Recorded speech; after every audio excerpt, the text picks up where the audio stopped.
Hello and welcome to Sin and Steel. I'm your host, Sarah-Tonin, and today we're joined by Brodie Franks, vocalist and multi-instrumentalist of This Is Desolation. Thanks for joining me, Brodie. Thanks so much for having me.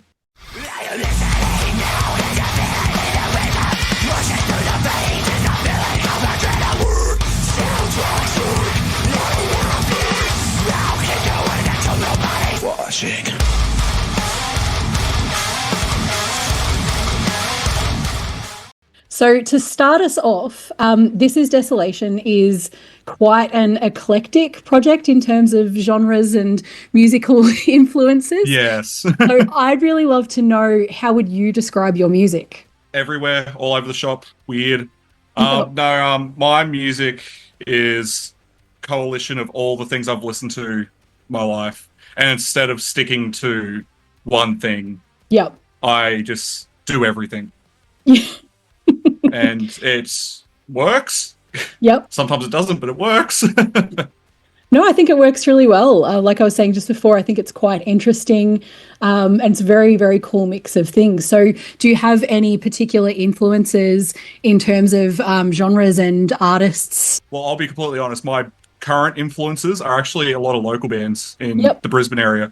I've been listening to a lot of local music, and there's so many different sounds coming out of that sort of space. But like in terms of like influences on my writing and stuff, like I grew up in the nu metal era, Korn, Deftones, all that sort of stuff. But when it comes to metal, like I was obsessed with Fear Factory for a long time. Which is where a lot of my riffing style comes from, is like Dino and all that sort of stuff. Nice. And I have a really big passion for old school death metal. As well. And yeah, like it's like I said, we beat ours. There's so many things built in. Cannibal Corpse, Cradle of Filth, Ice-T, just it just all piles on. A little bit of everything. Yeah. No, I think that's good. It's a good way to drive the creativity, right? Yeah, and that's like one of the things going into This Is Desolation was I wasn't originally going to make it an actual band. You'll notice on the album, which I'm sure we'll talk about after this, but on the album there's a bunch of people featured on it. I kind of made the album as a way to just sort of have fun with my friends. Yeah, okay. That's why every song's so different. It's just so weird. Like I was like, let's just do it. It'll be fun. Yeah. Have people like I have Reese from With the Hollow, Jack, who used to also be in With the Hollow. Lockie Phipps, who's currently not in a band, but he's a ridiculously good vocalist. He's one of the best people I've ever worked with. But the idea was just to send my friends songs and be like, hey, check this out. Check this out. Is this cool? Is this fun? And just, that just sort of turned into the album. That's awesome. So I guess that kind of answers what my next question was, which was how did the project come about? But is there anything more that you want to elaborate on there? I honestly wanted to do the album for two reasons. One, I hadn't put anything out since my previous band. I had like a couple of demos for This Is Desolation that I put out just to see what would happen. And people liked it. So I was happy with that. I was like, okay, people like it. That's fine. I'm happy to do it then. And B, the name Original Villain was just something I could not get out of my mind. And I had to do something with it. And that ended up being a song title, which then ended up being an album title. Yeah, nice. So I guess to clarify that, so Original Villain is the new album, which is due out on, I believe, the 4th of April. In 3 days. Yeah, it's very soon. Probably not from where this airs, but... No, it might air just after that, but we'll see.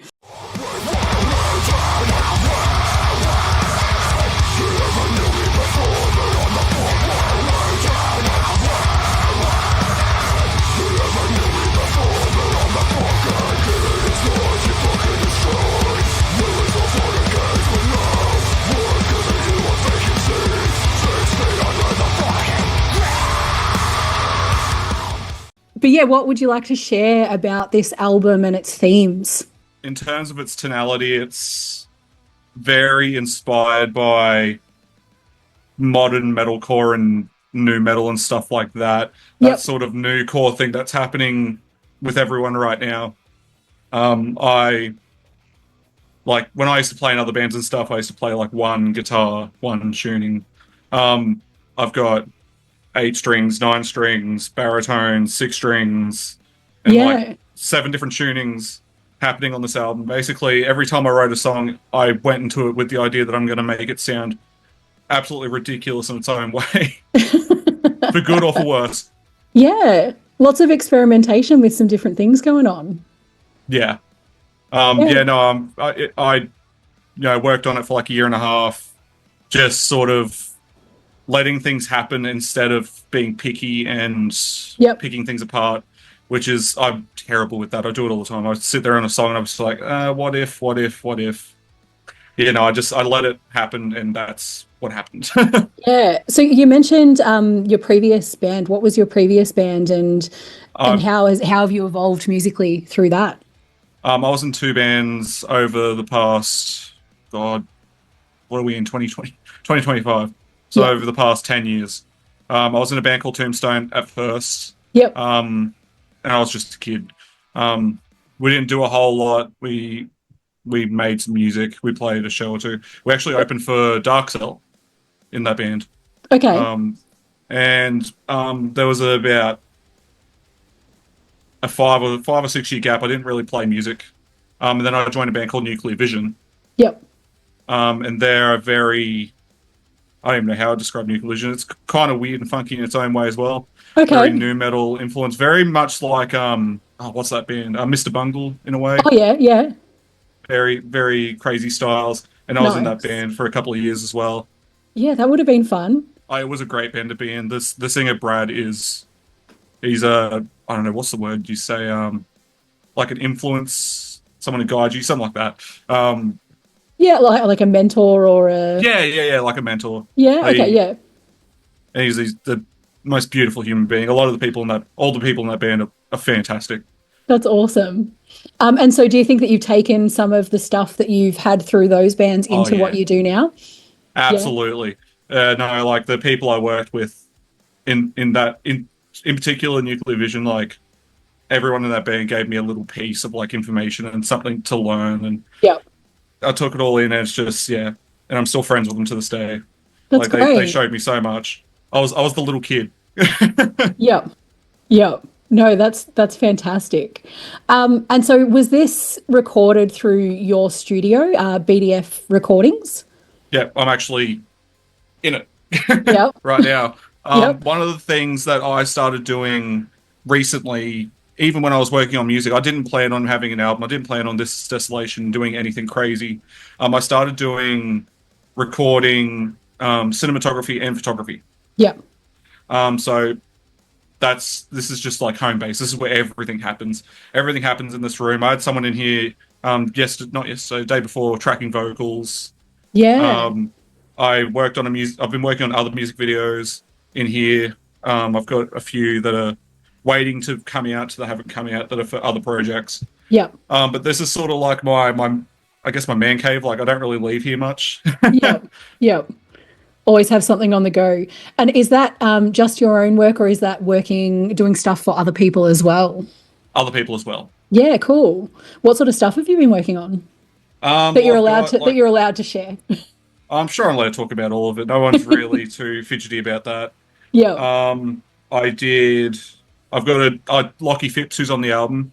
He comes in here and does covers. He just did a cover of Dead Rose by Chelsea Grin, which Okay. sounds ridiculous. Like his vocals are like, I can't explain them. You'll if you watch it, you'll go see. It's just like some of the stuff he does is mind-boggling. Awesome. It's usually a lot of vocal cover stuff. Occasionally I won't do a full mix for a band, but I'll like tell them sort of where to go and what to do, like what they can do differently. And then music video stuff, I did one. Oh, what's the name of this project? Septic Autopsy. I did their music video, and That's a good name. yeah, it's very brutal stuff. It's like Cannibal Corpse if it was a rap group. It would be my description of them. Very, very sort of vile stuff. But I did a video for them, and that they started teasing that, so I'm sure I can talk about it. Yeah, awesome. All right. And yeah, like other little bits and pieces. I'm not gonna remember all of it off the top of my head. Yeah, no, that's fair. But like, brag about some of the stuff you've been doing, right? You got to promote it and share it. That's right. I try. I brag online all the time to like 6 people, and I'm like, yeah. Nice. How do you find the process differs working on your own stuff through your studio versus working on stuff for other people? Oh, it's dramatically different. It's Yeah, a lot of the time when I'm working with people, at least in here, when I'm working with people, I find that I have makes me sound like a bit of an asshole, but more control. yeah, Like I know how I want something to sound, so I sort of know where to go with it. Whereas yeah, working with other people in other studios, like I don't, like I find it very difficult to be told. yeah. It's a problem. You're a Don't tell me how to creative. play guitar. Yeah. You're a creative. You want to be able to go and do the thing and get it done. I can imagine Yeah, that having your own space to do that in, and yeah, having that control would make a world of difference in getting the outcome that you want. absolutely. Yeah, and like it's given me the room to make all the mistakes that I could possibly make to come out with something that's not totally shit. Like, Nice.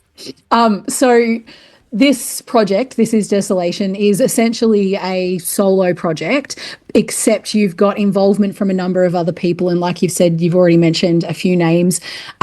So I guess it'd be good to know more about that and who was involved in that project. So, what sort of instrumentation did you take on, and where did you need to seek any assistance or input? okay, that's easy. None. I did all of it. Yep. Yep. I really did. I did all of it. I do everything on This Yeah. Is Desolation, vocals, instrumentation, recording, mixing, mastering. I do all of it. Yep. Um, I'm trying to build up that sort of like I don't mind inviting vocalists in to do their thing. Yep. But I'm trying to build up to letting other people play their instruments on my stuff. But so is there a particular like I guess is there particular instruments that you most enjoy playing or where you like have the strongest skill set versus others? Vocals would be my favorite. Yeah. It's one of those things that I spent years and years working on without actually being able to use it Yep. until Nuclear Vision. I started doing backing vocals in Nuclear Vision.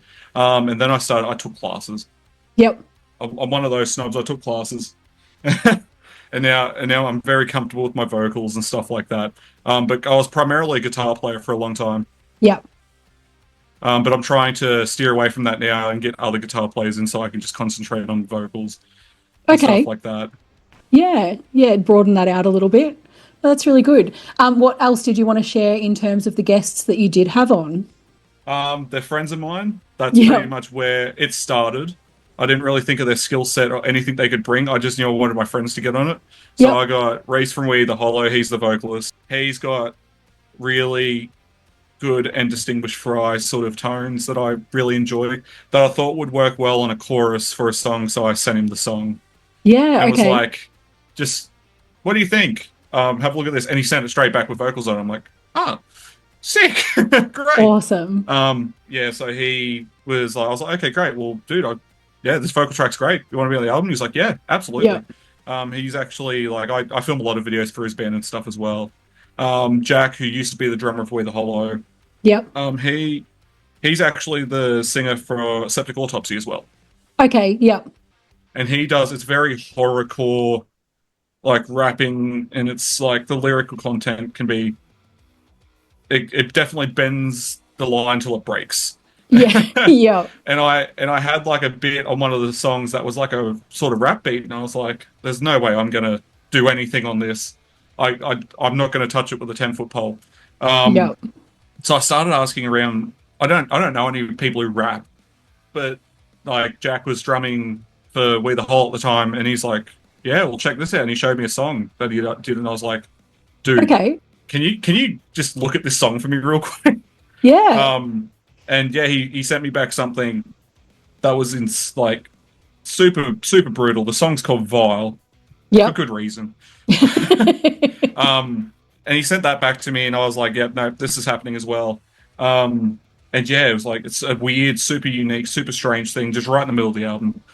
Yeah. No, that's and awesome. then Lockie, the song that Lockie is on, I actually wrote with Lockie Yep. around Lockie.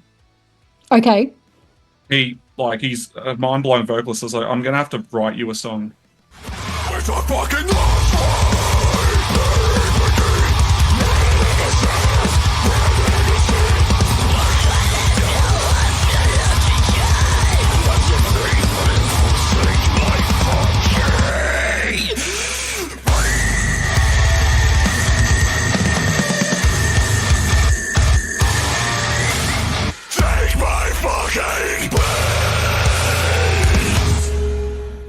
And then he came in and then he started like do this, change this, and he wrote lyrics and stuff like that. Nice. Reese and Jack also like they wrote their own lyrics for their parts. Yep. Because it's my Achilles heel. I'm a shit lyric writer. If it rhymes, good. Yeah. Yep. Okay. But yeah, me and Lockie ended up working on the song together around his vocals and around his style.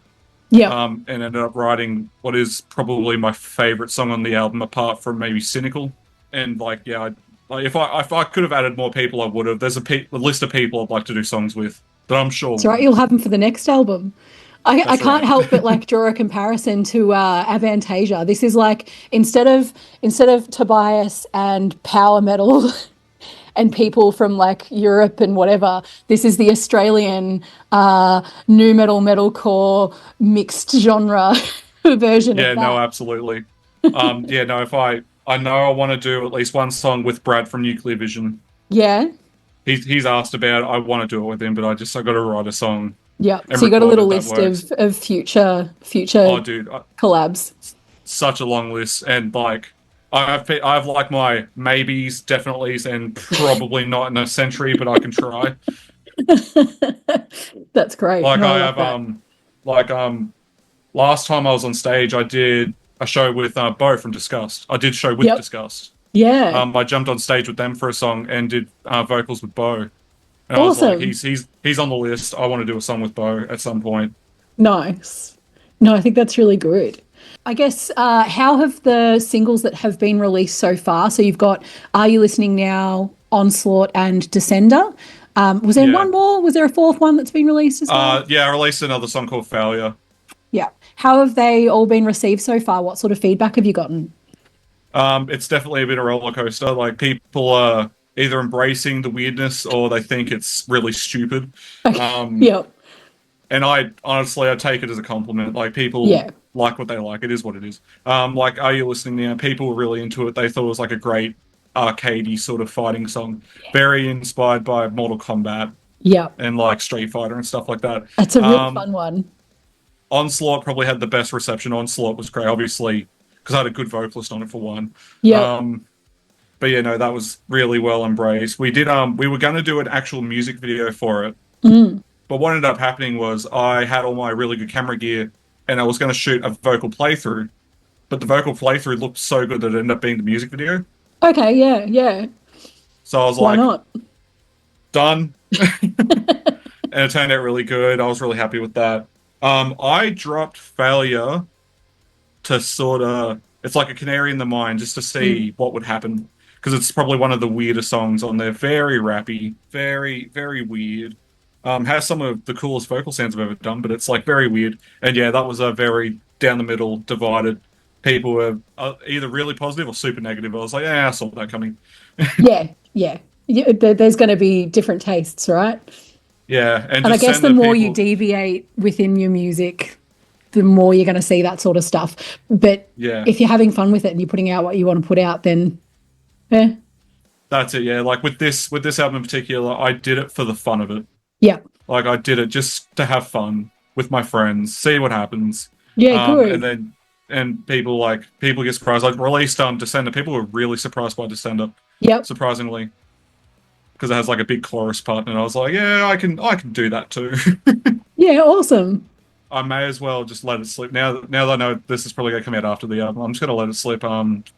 Secret EP. Shh.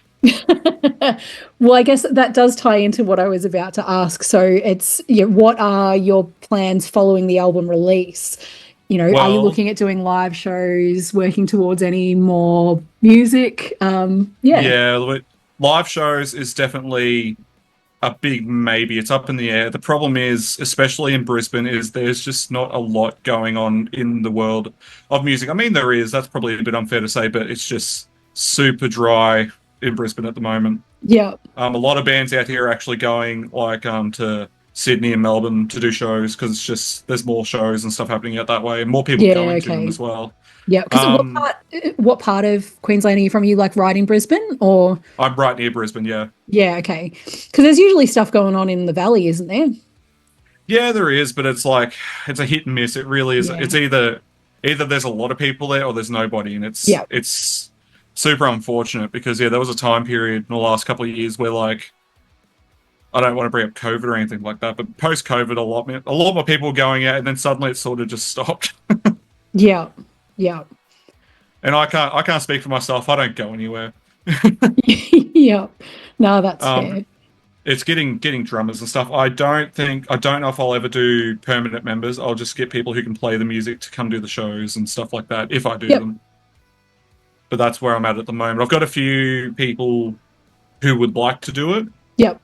Like Pierce from Product of Neglect. He's a guitar player. He said he'd be happy to do it. He's actually coming to do a couple of music videos with me as well. Jack as well. He said he'd be keen, so I was like, cool, you know. All right. So thinking about a way that you might be able to approach it? Yeah, no, absolutely. I'm always sort of just tinkering around, seeing if anyone's keen to do stuff like that. And then come play in Melbourne. Well, that's one of the things. Like I've been told, like, yeah, you can come play in Sydney and Melbourne. I'm like, I don't have a band. I'd love to. Yeah. But the other thing is, yeah, like I'm always creating and it doesn't really stop. If I get members in, I don't know if that'll be the most healthy thing for the creativity of everything. Yeah. Like I'm always like I'm writing music and recording music almost daily. Yeah, you're gonna have to find a way to balance that. Yeah, like I'm currently the beautiful lighting. I've been shooting music videos all week. Yes. So would you like to tell us more about this secret EP? Absolutely. That might not be secret by the time this goes up. Well, it's already kind of not really a secret because I've told people and they've told other people, so it's just Yeah. It's common knowledge. Well, not common knowledge. Yeah. I wrote and recorded an EP about a month ago. Yep. From start to finish, it took me about 3-4 weeks to do the whole thing back to front. Awesome. Of the most horrific deathcore technical guitar playing, horrible vocal noises that I could come up with. Crazy, just blast beats all the time. And I did it once again. I did it just to see if I could. Okay. Yep. And then it came out insane, like absolutely ridiculous sounding, like immensely ridiculously good. And I usually don't brag about my own shit ever, but this sounds ridiculous. I shared it with I sent it to all my friends. I'm like, check this out. And they're like, that is not you. I'm like, yeah, that's me. I did everything. They're like, absolutely not. I'm like, yeah. So they really distilled the confidence in me for that. And I was like, screw it. I may as well just release it. And then my friends and stuff are like, well, do a music video. You have the equipment. Okay. Yep. Well, why don't you do this, do that? All right, yeah. So now it's just I'm going into a full send. I'm not going to promote it really. I'm just going to release the music video and the EP and just sort of go. Yeah. How soon are you planning to do that after the album drops? I don't have a specific time frame, but it's going to be really soon, like really, really soon. Yeah. Like we're in a weird era just where go double whammy, album EP. Yeah, no, and like honestly, I could do another album after that. Like that's just sort of how I work now. I'm very inspired by what's that bit? Darko US. Okay. The way their release schedule is ridiculous, and the dudes that are in the band are in a touring band. Like they're both in Chelsea Grin, touring like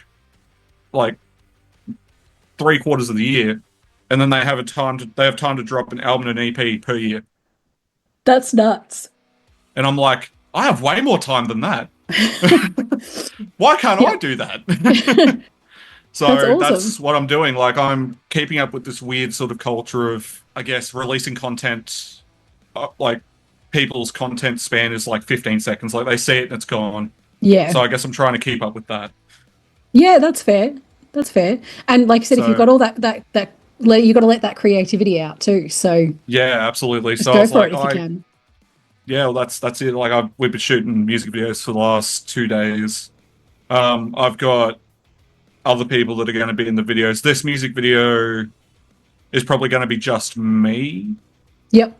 But I can't confirm that yet. See, the way I've got it all set up is I can film it in this room, and then I've got all my editing software open in the same room, so I can just film it, go back, and just be really productive that way. Nice. So, like, 95% of the music video is finished, but I'm just like, what if I do this? What if I do that? And just messing with it. More But ideas. I've got a proper cinematography camera, and it just looks mind blowing. Yeah. Okay.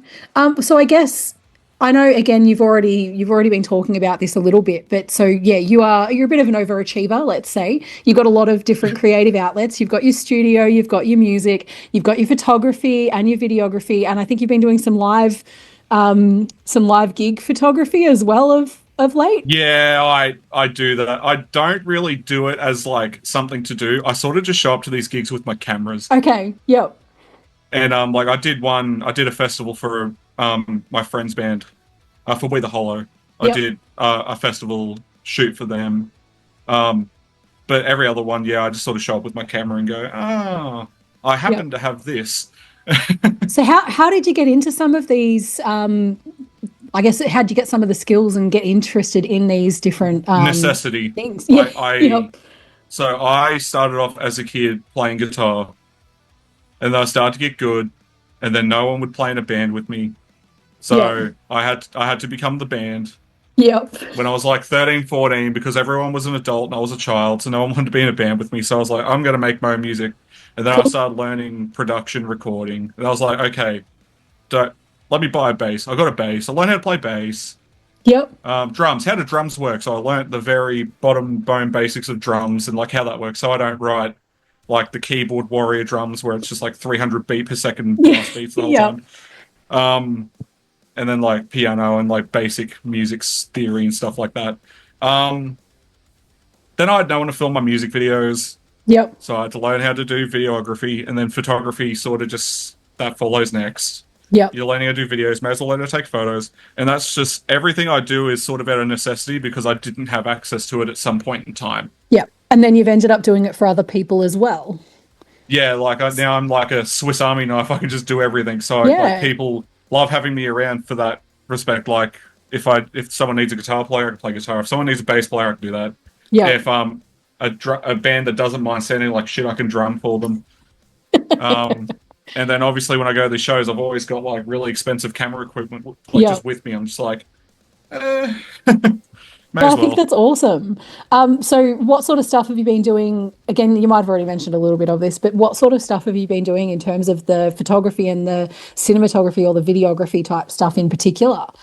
I'm heading towards doing music videos Yep. for other bands and stuff as well. I did one for Septic Autopsy. Yep. I've shot a lot of behind the scenes stuff for other music videos and festivals. Yeah.